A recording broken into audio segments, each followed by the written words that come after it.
भारत की बीमा क्षेत्र की लोकप्रिय कंपनी लाइफ इंश्योरेंस कॉरपोरेशन मतलब कि LIC को लेकर भारत सरकार विदेशी निवेश की मंजूरी के बारे में सोच विचार कर रही है।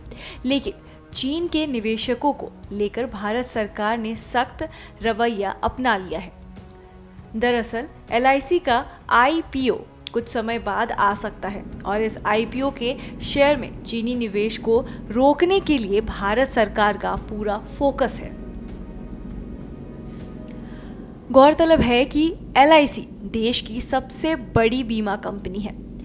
भारत के लाइफ इंश्योरेंस मार्केट में 500 अरब डॉलर की संपत्ति के साथ LIC की 60% से अधिक हिस्सेदारी है और LIC के संवादित साइज 12.2 अरब डॉलर बताया जा रहा है।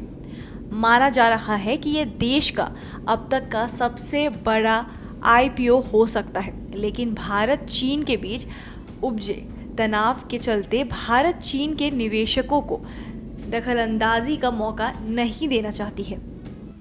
सरकार के एक अधिकारी ने बताया है कि भारत और चीन के सीमा पर संघर्ष के बाद हालात काफ़ी बदल चुके हैं और दोनों देशों के बीच आपसी विश्वास में कमी आ चुकी है।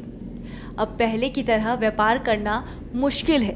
LIC जैसी कंपनी में जोखिम भरा हो सकता है। गौरतलब है कि सरकार LIC की 5 से 10%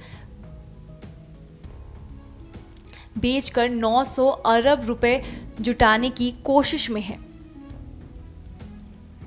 रिपोर्टर्स के अनुसार इस बारे में अब तक कोई अंतिम निर्णय नहीं लिया गया है और यह अभी तक साफ नहीं हुआ है कि भारत LIC में चीनी निवेश को कैसे रोकेगा, क्योंकि इसके लिए भारत को FDI पर मौजूदा कानून को संशोधित करने की आवश्यकता पड़ेगी। मौजूदा नियमों के तहत कोई भी विदेशी निवेशक LIC में निवेश नहीं कर सकता है, लेकिन मोदी सरकार आने वाले समय में इस निवेश को बदलकर FDI में विदेशी निवेश को 20% तक करने के बारे में विचार कर रही है।